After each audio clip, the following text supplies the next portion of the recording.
오늘 같이 나눌 말씀은 구약성경 시편 146편 8절 9절 말씀입니다. 이제 이 본문 말씀을 좀 이번 주와 오늘하고 다음 주에 이제 마무리를 좀 하려고 하는데요. 마지막 부분 같이 말씀의 은혜를 나누겠습니다. 본문 말씀 같이 읽겠습니다. 여호와께서 맹인들의 눈을 여시며 여호와께서 비굴한 자들을 일으키시며 여호와께서 의인들을 사랑하시며 여호와께서 나그네들을 보호하시며 고아와 과부를 붙드시고 악인들의 길은 굽게 하시는도다. 아멘.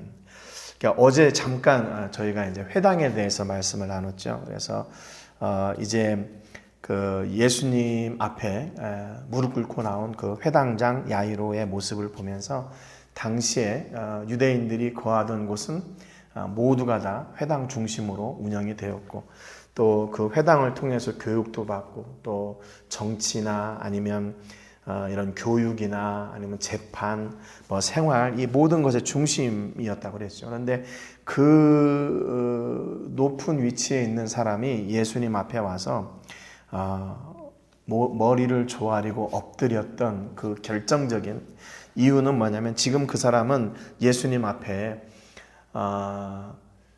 그 회당장으로 서는 게 아니라 지금 죽어가는 딸을 보고 있는 그 외동딸을 보고 있는 그 아버지의 절박한 심정으로 섰다. 이제 이렇게 말씀을 드렸습니다. 그러니까 결국 예수님이 그 회당장 야이로가 가지고 있던 모든 것을 다 포기하고 예수님을 전적으로 의지하는 그 믿음, 그 간절함을 보시고 하나님께서 역사하셨다라는 것을 이렇게 보게 됩니다. 그래서 우리도 하나님 앞에 이런 간절함이 좀 회복되어지는 은혜가 있기를 주님의 이름으로 축복합니다. 이어서 오늘 방금 읽었던 이 본문을 지금 굉장히 좀 오래 나누고 있는 것 같은데요. 이 이야기의 발단이 여기에 기록된 이제 맹인들로부터 이렇게 쭉 이렇게 시작이 됐습니다. 하나님은 이런 연약한 자들을 돌보시고 그들의 친구가 되어주시고 또 그들의 필요를 채우시고 그들의 연약함은 강건케 하시고 그들이 또 부족한 것이 있을 때는 그것을 풍성하게 해주시는 하나님이심을 저희가 같이 나눴습니다. 오늘 이 본문 말씀에 보면 이제 맹인들에 대해서 이렇게 나오죠. 여기 맹인들의 눈을 하나님께서 여신다 그랬습니다. 그래서 이 역사는 실제로 예수님을 통해서 신약에서 예수님을 통해서만 행해진 기적이 바로 이 소경이 눈을 뜨는 기적입니다. 그래서 죽은 자를 살리는 기적도 하나님이 행하셨는데 예수님을 통해 행하시고 또 구약의 선지자들을 통해서 행하셨는데 신약에 와서는 그 눈 뜨는 기적을 예수님을 통해서만 이렇게 이루어 주셨습니다. 그러니까 이게 육체적인 장애를 빗대어 예수님께서 이렇게 과거에 구약에 하셨던 말씀을 실제로 이루신 것이고 여기에는 이제 그런 의미가 있는 거죠. 뭐냐면 첫 번째로 육체적인 장애로 인해 불편하고 그것으로 인해서 낙심해하고 있는 그 인간의 연약함을 하나님이 아신다 그 말입니다. 그러니까 맹인으로 이 땅을 산다는 것은 당시에 많은 부분에 기록되어 있지만 구걸에 사는 거예요. 거지의 삶이 이 맹인의 삶인 거예요. 그래서 거기까지 친구들이 이렇게 동료들이 성전문이나 이렇게 그 성문 이렇게 사람들이 많이 드나다니는 곳에 데려다 놓으면 거기에서 이제 구걸을 하고 그들의 생계를 유지해 나갔던 거죠. 그런데 이런 그 육체적인 결함 또는 육체적인 장애를 하나님이 그것을 불쌍히 여기신다라고 이렇게 노래를 하고 있는 겁니다. 그래서 맹인들의 눈을 여신다 그랬어요. 그러니까 맹인들에게 있어서 이게 이제 표현이 시각장애인 이렇게도 표현을 해야 되는데 성경에 맹인이라고 나와 있으니까 그렇게 할게요. 이 맹인들의 소원은 뭘까? 돈을 많이 버는 거, 좋은 옷을 입는 거. 그게 무슨 의미가 있겠어요? 모르긴 몰라도 그가 가지고 있는 가장 큰 장애인 그 시선, 그 시력을 회복하는 것. 그것이 제일 큰 이렇게 소망이 아닐까 하는 생각을 해봅니다. 그러니까 그 맹인의 간절함을 알고 있는 하나님이 그것을 들어주시겠다는 거예요. 그러니까 그 의미는 맹인뿐만 아니라 육체적인 그런 연약함 또는 육체적인 장애를 가지고 있는 사람들의 그 문제를 반드시 하나님께서 해결해 주신다. 왜냐하면 하나님이 우리의 그 아픔을 알고 계시기 때문이라는 거예요. 그래서 성경은 하나님이 우리의 연약함을 간구하지 않으신다 그랬어요. 신약성경 로마서 8장 26절부터 28절에 보면 이와 같이 성령도 우리의 연약함을 도우시나니 우리는 마땅히 기도할 바를 알지 못하나 오직 성령이 말할 수 없는 탄식으로 우리를 위하여 친히 간구하시느니라 그랬어요. 마음을 살피시는 이가 성령의 생각을 아시나니 이는 성령이 하나님의 뜻대로 성도를 위하여 간구하심이니라. 우리가 알거니와 하나님을 사랑하는 자 곧 그의 뜻대로 부르심을 입은 자들에게는 모든 것이 합력하여 선을 이루느니라 그랬습니다. 그러니까 하나님은 우리의 모든 연약함을 다 아신다고 이렇게 성경이 말씀하고 있어요. 그래서 성령도 우리의 연약함을 도우시나니 그랬습니다. 어떻게 도우시나 오직 성령이 말할 수 없는 탄식으로 우리를 위하여 친히 간구하신다. 우리가 기도할 바를 알지 못할 때, 우리가 문제가 있어도 이걸 어떻게 해결해야 될지 알지 못할 때도 성령님은 우리를 위해서 중보하시는 거예요. 하나님, 내 자녀가 저렇게 고통을 당하고 있는데 어떻게 해야 됩니까? 지켜주십시오. 또 회복시켜 주십시오. 그런 기도를 드리는 거죠. 또 이는 성령이 하나님의 뜻대로 성도를 위하여 간구하심이니라 그랬어요. 우리가 하나님의 선하신 뜻에서 이 어려움 때문에 벗어나지 않도록 하나님은 우리를 이렇게 붙잡으시고 우리를 도우시고 우리를 세우시고 우리를 위해 기도하신다는 거예요. 뿐만 아니라 로마서 8장 28절 그 마지막에 보니까 모든 것이 합력하여 선을 이루느니라 그랬어요. 여러분 우리가 그렇죠. 힘든 일이 있고 어려운 일이 있고 뭐가 막히는 일이 있고 답답한 일이 있고 또 이런 장애가 있고 뭐 이런 여러 가지 삶에 이렇게 장벽들이 많아질 때 우리는 어떻게 됩니까? 우리는 그 하나로 인해서 다 삶이 산산조각이 나는 경우가 있어요. 어떤 큰 문제로 인해서 우리 삶이 다 산산조각 나버립니다. 기도할 힘도 잃어버리고 하나님을 기억할 그런 믿음도 다 잃어버리는 그때 완전 정말 그 절망의 때에 하나님은 그것도 포기하지 않으시고 우리를 통해서 모든 것이 합력하여 선을 이루게 하신다라고 선포하고 있는 겁니다. 여러분 그러니까 우리의 연약함을 아는 하나님이시기 때문에 성령님을 통해 우리를 도우시고 우리를 위해서 여전히 간구하시고 우리가 곁길로 가지 않고 그 연약함조차도 합력하여 선을 이루게 하신다. 여기 연약함, 본문에 기록된 연약함이라는 말은 헬라어로 아스데네이아라는 말이에요. 아스데네이아. 이게 무슨 뜻이냐면 약함, 연약, 병, 질병, 겁, 소심, 마음 약함. 그러니까 이게 뭐냐면요. 육체적인 그 연약함, 질병으로 인해서 육체적인 약함으로 인해서 내부적인, 우리는 심리적인 어떤 정신적인 그런 약함까지 오는 그 모든 것을 다 포함하는 거예요. 그러니까 연약함이라고 하는 것은 우리의 육체적, 정신적 이 모든 연약함을 다 이야기합니다. 그러니까 하나님이 우리의 그 연약함을 다 알고 계시는 거예요. 그러니까 왜 우리가 이렇게 힘들어하고 왜 제가 저렇게 낙심하고 있고 왜 제가 저렇게 절망하고 있는지 왜 하나님을 외면하고 있는지 그것조차도 하나님이 아신다는 거예요. 그걸 어떻게 하세요? 야, 너는 그 문제 때문에 날 잃어버리냐? 너는 이제 끝, 관계 끝 이게 아니라 그 연약함을 아시기 때문에 우리를 위해서 성령님을 통해 간구하시고 우리가 곁길로 가지 않고 그 연약함조차도 선을 이루게 하시는 그 놀라운 은혜를 이루게 하신다는 겁니다. 이것이 우리의 연약함, 그 본문에 기록된 연약한 자들을 이렇게 쭉 보면서 우리가 낙심하지 말라는 거예요. 낙심하지 말라는 거예요. 왜냐하면 하나님이 그 연약함을 다 아시기 때문에 그리고 그것을 해결해 주시는 능력이 바로 권세가 하나님께 있기 때문이라는 거죠. 여러분 그런데 우리는 그 연약함을 통해서 어떻게 합니까? 이거 너무 힘들고 괴롭고 낙심되고 안 되고 잖아요. 그런데 아니라는 거예요. 그걸 통해서 우리는 하나님께 더 가까이 나갈 수 있는 통로가 된다는 겁니다. 또 하나 우리가 이런 그 어려움의 일들 그 삶의 문제를 만나는 것은 이런 육체적인 장애 모습이 영적으로 하나님을 찾지 못하고 하나님을 부르지 못하고 하나님의 말씀을 듣지 않고 하나님의 말씀을 행하지 않는 우리의 불순종과 불신앙의 모습을 또한 비유하고 있다는 거예요. 여러분, 그러니까 우리가 이렇게 맹인이 되었다, 그 말은 신앙의 맹인이 되었다, 그 말입니다. 앞이 안 보이고 그 문제가 커지게 보여서 다른 것은 귀에 들어오지도 않고 내가 어떻게 그것을 감당해야 될지 감당도 안 되고 그렇다는 거죠. 그런 가운데서 하나님은 우리의 그 연약함을 치료하시는 하나님이시라는 거예요. 치료하시는 하나님. 그래서 맹인들의 눈을 여신다 그랬잖아요. 맹인들의 눈을 여신다. 그러니까 답이 없고 캄캄하고 누구 하나 어디 호소할 데도 없는 그런 사람들, 그런 환경, 그것조차도 하나님은 다 안으시고 우리에게 답을 주시는 분이라는 거예요. 답을 주셔요. 또 한 가지는 뭐냐면 맹인들이 가지고 있는 게 뭐예요? 육체적인 장애잖아요. 실제로 하나님은 그 육체적인 장애를 고치신다는 의미도 그 안에 포함되어 있습니다. 그렇잖아요. 여러분, 우리가 인생을 살아가면서 우리가 만나는 그 육체적인 장애, 또 육체적인 문제들, 질병들 얼마나 많아요.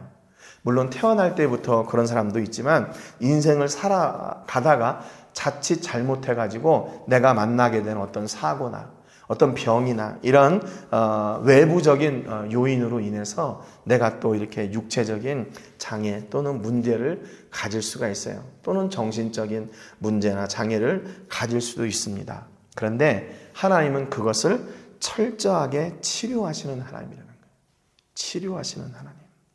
치료의 하나님. 기적의 하나님이라는 거예요. 육체적인 질병, 정신적인 질병, 그 어떤 것도 하나님 앞에서는 다 치료할 수 있는 그런 문제가 되는 거죠. 그러니까 여러분, 우리가 어떤 장벽이 있을 때, 야, 이 소경이 어떻게 눈을 떠? 그런 절망 앞에서도 하나님을 찾게 되면 그 안에 답이 있다는 거죠. 그 안에 답이 있다는 거예요. 여러분, 그러니까 많은 사람들이, 그 소경들이 예수님을 찾아왔을 때 그 기적의 역사가 일어났던 겁니다.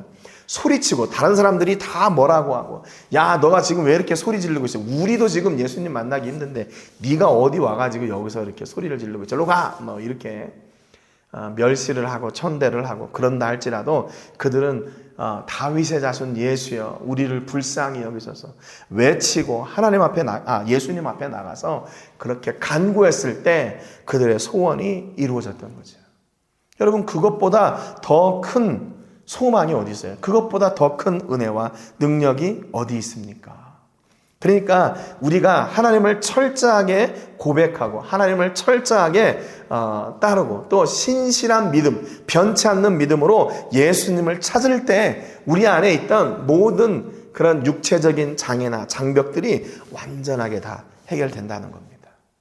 여러분, 믿고 기도하십시오. 믿고 기도하세요. 삶에 문제가 있고 이거 뭐 이 정도면 더 이상 손쓸 수 없어. 혹시 그렇게 생각되는 일들이 있으세요? 야, 이것은 뭐 더 이상 우리 뭐 의학으로도 안 되고 그러니까 더 이상 회복할 수 있는 그런 통로가 없어. 그렇게 낙심되는 일들이 있어요. 그런 일이라 할지라도 하나님께 가지고 나오세요. 예수님께 가지고 나오세요. 그럴 때 그 안에 소망이 있는 거죠. 그래서 우리는 앞에서 우리의 그 죽음을 이기고 수생케 하시는 역사에 대해서도 나누었잖아요. 예수님께서 친히 맹인들의 눈을 뜨게 하시는 역사에 대해서도 나눴어요. 이런 기록들을 보면 하나님께서 얼마나 우리 인간들의 우리들의 하나님의 자녀의 연약함에 대해서 긍휼의 마음을 가지고 계시고 사랑의 마음을 가지고 계시고 또 그 놀라운 기적들을 베푸시는지를 알 수 있죠. 그러니까 여러분, 그런 기적의 출발점이 뭐예요? 출발점. 그 기적의 출발점은 하나님의 사랑이에요. 그분이 우리를 그렇게 긍휼히 여기시는 그 사랑으로 말미암아 그 기적이 출발되는 거예요.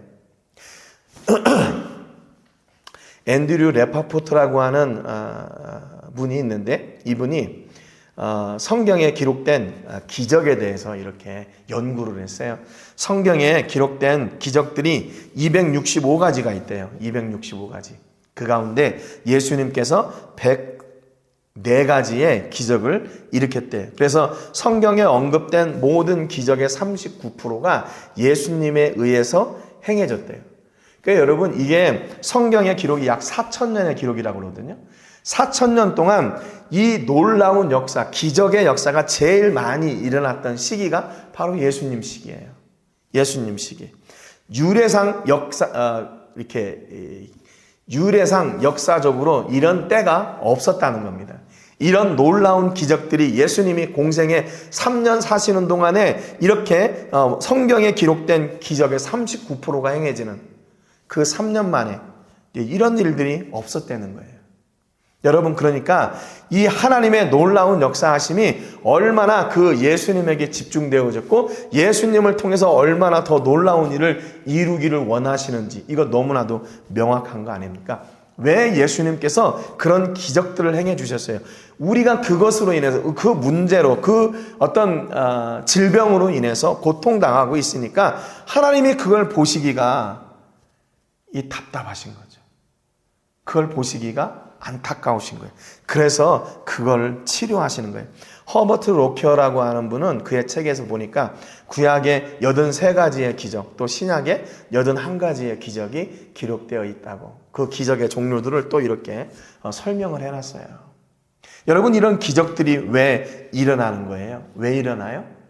바로 우리를 위함 때문이에요. 또 써니 힐스 처치라고 하는 그 교회의 목사님 알란 윌더라는 분이 계시는데, 이분은 예수님께서 행하신 사복음서의 그 사복음서 안에 있는 예수님이 행하신 기적을 37가지로 따로 이렇게 정리를 해놨어요. 또 우리나라의 손윤탁 목사님이란 분이 치유의 현장 예수님과 함께라는 책을 썼는데, 그 책에 보면 사복음서에 기록된 그 예수님의 기적을 또 32가지로 이렇게 설명을 해놨습니다. 조금 차이가 있는데, 그런 기적들이 왜 일어났어요? 기적이 뭐예요? 우리의 일상이 아니라 우리의 일상을 초월하는 어떤 상황과 환경이잖아요. 그런데 그 일들을 왜 예수님께서 이 성경에서 그 많은 기적들을 왜 베푸셔요?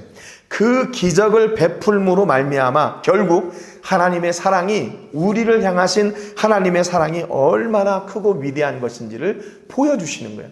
죽은 자를 살리시는 기적, 병든 자를 고치시는 기적, 그렇지 않아요? 그걸 통해서 지난번에도 말씀드렸지만 뭐예요? 야, 내가 이렇게 능력 있는 사람이야, 앞으로 내 밑으로 줄 서, 이러려고 역사를 주신 게 아니라 하나님이 얼마나 너희를 사랑하고 얼마나 너희의 그 아픔을 같이 아파하시는 하나님이신지 그것을 보여주는 거라고 했잖아요. 여러분, 그러니까 이 놀라운 수많은 기적의 출발점 뭐예요? 앞서도 말씀드렸지만 하나님의 사랑이에요. 어떤 사랑? 우리가 그 연약함 가운데 있을 때에 절망하고 낙심하고 슬퍼하고 아파하는 우리의 그 아픔을 보시고 긍휼히 여기시는 그 하나님의 사랑이 바로 그 기적의 출발점이에요. 여러분, 그러니까 우리가 지금 어떤 문제가 있고 연약한 일이 있고 부족함이 있고 절망이 있고 낙심이 있고 불가능으로 가득한 것처럼 보이는 그런 상황 가운데 있다 할지라도 낙심할 필요가 없어요. 왜요? 그 환경은 어떤 환경이에요? 우리가 하나님께 부르짖을 때 우리를 긍휼히 여기시는 환경이에요. 옳다. 기회가 왔다 이거죠. 하나님은 우리를 긍휼히 여기실 기회, 그리고 그 긍휼을 해소시키시려고 기적을 행하실 기회. 여러분, 그러니까 절망은 끝이 아니라 새로운 소망, 새로운 시작이에요. 새로운 시작. 무슨 시작이냐? 하나님께서 역사하시는 기적의 시작이에요. 우리의 절망, 우리의 질병, 우리의 낙심, 우리의 실패, 우리의 괴로움, 우리의 연약함, 뭐예요? 하나님이 기적을 행하시는 그 기적의 출발점이에요. 기적의 출발점. 여러분, 그러니까 우리가 그 절망으로 인해서 낙심할 필요 있어요? 불가능한 그 환경이 가득하다고 해서 그것으로 인해서 우리가 두려워할 일이 있어요? No, 없어요. 그때 하나님 우리를 철저하게 역사하시고 긍휼히 여기시는 하나님께서 친히 더욱 놀라운 일을 이루실 것이기 때문에 그렇습니다. 여러분, 앞서 잠깐 말씀드렸지만 성경에 몇 가지의 기적이 있고 뭐 예수님이 몇 가지 행하시고 그게 중요한 게 아니라 그 일을 왜 행하셨나? 왜 행하셨나? 하나님의 사랑 때문이다.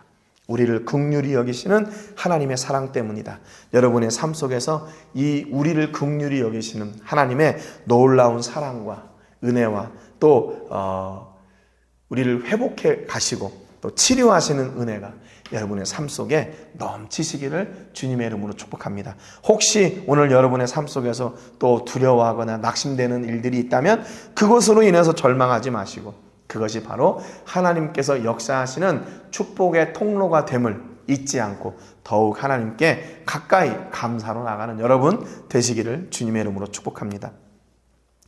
오늘 세계를 품으며 기도할 때는 사카테카스에서 사역하고 있는 우리 조영근 선교사님, 사모님 또 두 자녀를 위해서 기도해 주시기 바랍니다. 그 지역을 통해서 하나님의 놀라운 사랑이 또 생명의 복음이 실현되어지고 실천되어질 수 있도록 사역지를 지켜주시고 그 교회와 성도님들을 건강하게 붙잡아 주시고 더욱 말씀 안에서 온전히 세워지는 하나님의 그런 복음의 통로의 역할을 감당하는 우리 선교사님 또 교회 될 수 있도록 위해서 기도해 주시고요. 검정고시학교, 기술학교, 신학교를 건축하기 위해서 대지를 구입하고 이제 설계, 건축, 운영 이런 일들을 준비하려고 합니다. 하나님께서 재정을 채워주시고 귀한 일을 통해서 그 지역에 생명의 복음이 전하는 그런 센터가 될 수 있도록 위해서 기도해 주시고 귀한 사역에 함께할 믿음의 동역자들 보내주시기를 위해서 기도해 주시기 바랍니다. 오늘도 우리가 섬기고 기도하는 선교지와 선교사님들 단체와 교회에 위해서 기도해 주시고요. 우리 자녀들을 위해 기도하실 때 우리의 자녀들이 이렇게 하나님의 긍휼을 입고 하나님의 놀라운 역사와 기적으로 그들이 선 자리에서 하늘의 복을 누리고 생명의 통로가 되는 그런 멋진 자녀들 될 수 있도록 위해서 기도하시기를 바랍니다. 오늘 말씀처럼 우리의 환경이 아닌 우리를 긍휼히 여기시고 사랑으로 역사하시는 하나님께 소망을 두고 기적을 누리는 주인공이 되는 놀라운 하루가 되기를 위해서 기도하시기를 바랍니다. 제가 먼저 기도하고 같이 기도하겠습니다. 하나님 아버지 감사드립니다. 오늘 말씀을 통해서 우리를 긍휼히 여기시는 하나님의 그 사랑이 우리에게 일어나는 놀라운 기적의 출발점임을 같이 나눴습니다. 하나님, 우리가 우리의 이성과 경험과 우리의 실력으로 우리의 힘으로 해결되지 않는 일들이 있을 때 우리는 그 문제 하나로 인해서 우리 삶 전체가 망가지게 되는 경험을 한 적이 있었습니다. 그런데 하나님, 우리가 그때 그 상황을 통해 낙심하지 않고 절망하지 않고 하나님을 바라봤다면 하나님의 긍휼하심은 이렇게 맹인들의 눈을 뜨시고 죽은 자를 살리게 하시는 놀라운 기적을 일으키는 역사의 진 출발점이 되었을 것을 저희가 봅니다. 하나님, 혹시 우리 삶 가운데 있는 불가능한 것 같은 환경 때문에 낙심하지 말게 하시고 저희에게 놀라운 은혜와 복을 주셔서 이때 우리를 긍휼히 여기시고 놀라운 기적을 일으키시는 하나님의 은혜와 복이 우리 삶의 모든 영역 가운데 충만히 넘쳐나는 은혜가 있게 해 주옵소서. 오늘도 하나님의 말씀을 따라 하나님이 기뻐하시는 그 자리에 서며 우리가 하나님의 자녀로 온전히 세워지기를 간절히 바라고 원하며 우리 모든 성도님들 위해 하늘의 놀라운 은혜와 복으로 채워 주옵소서. 불가능한 환경을 뛰어넘게 하시고 절망 앞에 두려워하지 말게 하시고 오히려 하나님께 고백함으로 하나님의 기적을 누리는 축복의 통로들이 되게 하여 주시옵소서. 모든 영광을 하나님께 드리며 예수님의 이름으로 기도합니다. 아멘. 우리 같이 기도하겠습니다.